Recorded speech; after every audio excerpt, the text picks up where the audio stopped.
اوعى تسافر الصين قبل ما تعرف الخمس اخطاء دول، لانك حرفيا هتتبهدل. واول غلطه انك تروح الصين من غير ما يكون عندك في بي ان، لان هتتفاجئ ان لا واتساب ولا انستجرام ولا يوتيوب ولا جوجل ولا اي ابلكيشن تعرفه شغال. وتاني غلطه انك تعتمد اللغه الانجليزيه ان هم بيتعاملوا بيها هناك، نادرا لما تلاقي حد بيستخدم الانجليزي في التعاملات اليوميه، ولذلك لازم يكون عندك ابلكيشن ترجمه او انك تعرف حد هناك في الصين يكون بيفهم صيني كويس.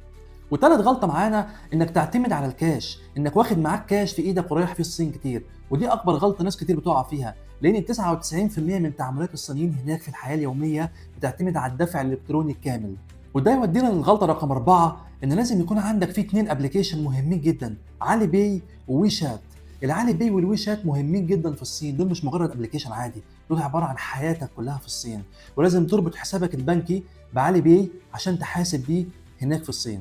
وخامس غلطة وأخطرهم وناس كتير بتقع فيها، في المعاملات التجارية لازم تكون العقود بتاعتك باللغة الصينية مش الإنجليزية، لأن لو حصل أي نزاع بينك وبين التاجر أو الشركة اللي بتتعامل معاها، المحكمة تطلب عليك العقود تكون باللغة الصينية، فبالتالي لو باللغة الإنجليزية فأنت حقك ضايع. فاعمل نسختين، نسخة الأصلية بالصينية ونسخة إنجليزية تحتفظ بيها أنت. اعمل لايك للفيديو لو استفدت، واعمل شير عشان الكل يستفيد، واعمل متابعة على القناة عشان يوصل لك كل جديد في التجارة والاستيراد.